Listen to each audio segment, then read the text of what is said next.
देखिए अमीश देवगन जी, अभी मैं बहुत देर से सबकी बातें सुन रहा था। इसमें अरविंद सावंत जी भी राजनीति कर रहे हैं, अलका लांबा जी भी राजनीति कर रही हैं, आचार्य प्रमोद कृष्णम भी राजनीति करेंगे, अमीश देवगन भी राजनीति कर रहे हैं, डॉक्टर संबित पात्रा जी सत्संग करना चाहते हैं। लेकिन चलो, अब मैं उनका सत्संग भी सुन रहा था और आगे भी सुनूंगा भगवान की कृपा से। मैं ये कहना चाहता हूँ कि लोगों की ज़िंदगी और मौत को राज्यों की सीमाओं में विभाजित नहीं किया जा सकता है। महाराष्ट्र में अगर कोई व्यक्ति मर रहा है वो भी हमारा है, और गुजरात में मर रहा है वो भी हमारा है, उत्तर प्रदेश में जो हालात हैं वो भी, उसको देख के भी दिल दहल रहा है। बड़ी संजीदगी के साथ मैं बात करना चाहता हूं। अभी संबित पात्रा जी, भाजपा के राष्ट्रीय प्रवक्ता, डॉक्टर साहब बड़े विद्वान प्रवक्ता हैं, वो ये कह रहे थे कि राहुल गांधी ने ऐसा ट्वीट किया, राहुल गांधी ने ये नहीं किया, और ये सवाल उठा। मैं तंज नहीं करना चाहता, मैं सवाल करना चाहता हूं। उनकी शिकायत ये थी कि राहुल गांधी ने तंज किया है, सवाल नहीं किया। मैं सवाल करना चाहता हूं। मेरा पहला सवाल ये है कि राहुल गांधी ने अगर ट्वीट कर दिया और अखिलेश यादव ने अगर वैक्सीन ना लगाई, तो क्या ये कारण गिनाया जा सकता है कोरोना की जो आज की हालत है?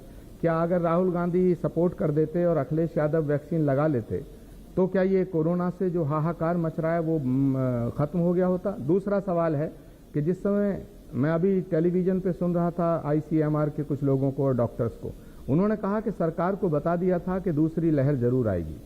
तो क्या आम आदमी तो लॉकडाउन जब खुला तो वो अपनी अपनी दिनचर्या को पूरा करने के लिए भीड़ में तब्दील हो गया, लेकिन क्या सरकार ने वो व्यवस्थाएं की 6 महीने में? सरकार ने अगर व्यवस्थाएं नहीं की तो उसकी जिम्मेदारी किसकी है? आज लखनऊ में चिताएं जल रही हैं, शब दाह गृह में जगह नहीं है, शमशान पट गए हैं, तो इसकी जिम्मेदारी किसकी है? वैक्सीन है नहीं, दवाई है नहीं, इंजेक्शन है नहीं, बेड है नहीं, डॉक्टर भाग रहे हैं, बुरी हालत है। मैं संबित पात्रा जी से ये कहना चाहता हूं कि भगवान के लिए अमित जी मेरी बात को पूरा होने दीजिएगा। आप करिए अपनी देश एक बहुत भयानक संकट के दौर से गुजर रहा है। देश एक भयानक संकट के दौर से गुजर रहा है। भारतीय जनता पार्टी के किसी व्यक्ति को अगर कोरोना हो जाएगा, मैं खुशी नहीं व्यक्त कर सकता हूं।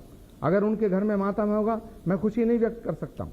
अगर मेरे को कोई कुछ हो जाएगा तो मुझे नहीं लगता कि भारतीय जनता पार्टी जो दिन रात मुझे कोसती है वो भी खुशी व्यक्त करेगी। लेकिन सवाल है देश का, इस जनता को बचाने का, देश की जनता को कैसे बचाया जाए, ये सवाल हमारा है।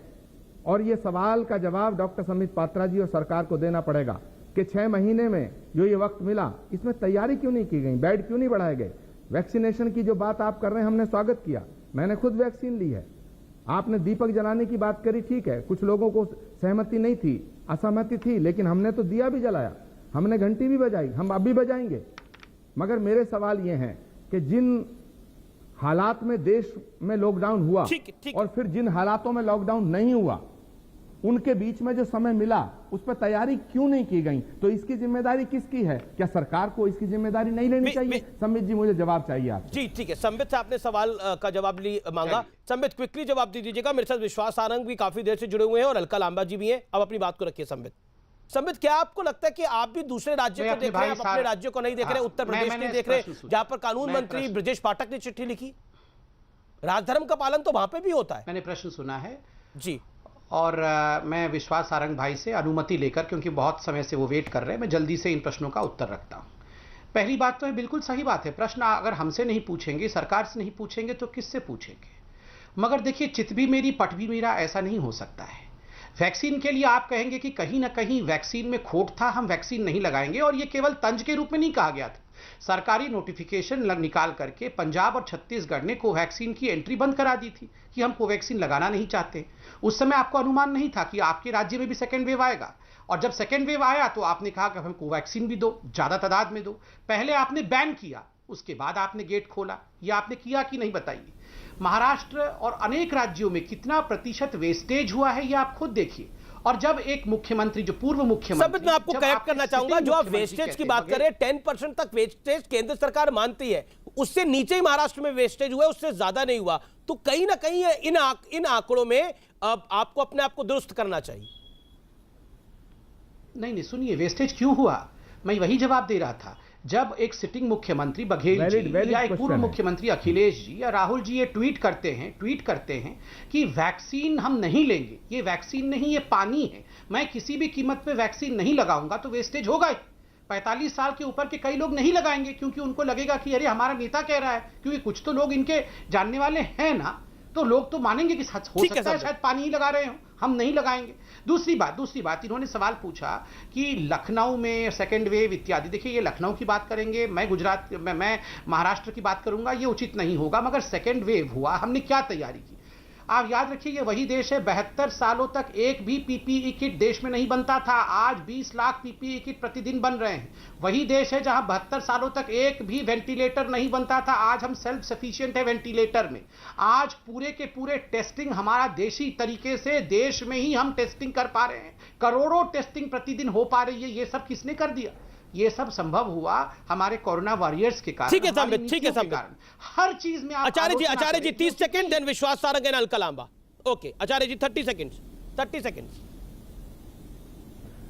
मैंने डॉक्टर संबित पात्रा से बड़ी ईमानदारी से और बहुत साफ दिल से सवाल किया था, उन्होंने एक भी जवाब नहीं दिया। जहां तक 72 साल की बात है, ये ऑल इंडिया इंस्टीट्यूट जो है ये नहीं 72 साल में बना। ये गंगाराम हॉस्पिटल इसी 72 साल में बना। ये राम मनोहर लोहिया अस्पताल इसी 72 साल में बना। ये लखनऊ का पीजीआई इसी 72 साल में बना। प्रश्न ये नहीं है, प्रश्न ये 72 साल में अगर कुछ नहीं हुआ तो ठीक है, अगर 72 साल में कुछ नहीं हुआ तो क्या आप इसी को रोना रोते रहेंगे? 7 साल से देश में आपकी सरकार है। डॉक्टर संबित पात्रा, आप बताओ ना, ये देश में जो आज हाहाकार मचा है, इसकी जिम्मेदारी किसकी है? क्या पंडित नेहरू जिम्मेदार है? क्या इंदिरा गांधी जिम्मेदार है? क्या पंडित अटल बिहारी वाजपेयी जिम्मेदार है? डॉक्टर संबित पात्रा, सवाल को मत घुमाओ। ये देश बहुत भयानक दौर से गुजर रहा है। संबित पात्रा जी, आप अपनी गलती मानिए। आपको समय मिला, आपको समय मिला, आपने उस समय का सदुपयोग नहीं किया। ठीक है संबित,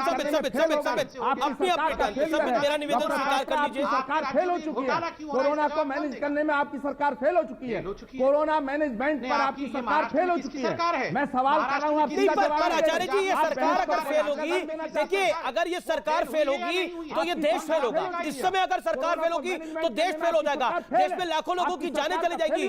सरकार को फेल होना नहीं है इस समय, किसी भी सरकार को, ना महाराष्ट्र की सरकार को, ना यूपी की सरकार को, ना छत्तीसगढ़ की सरकार को, ना राजस्थान, ना गुजरात की सरकार को, किसी ना मध्य प्रदेश की सरकार को, किसी सरकार को फेल होना नहीं है। हमारी तो प्रभु से कामना यही होनी चाहिए कि ईश्वर हमारी कोई सरकार फेल ना करे, हम सब लोगों को सुविधाएं दे पाए, सब लोगों को इलाज दे पाए। हम यहां पर ये कह रहे हैं कि यह सरकार फेल हो जाएगी तो क्या इसका राजनीतिक फायदा हो सकता है कि उसका राजनीतिक फायदा टेम्परेरी किसी को मिल जाए, लेकिन महत्वपूर्ण क्या है, लोगों की जान बचनी चाहिए।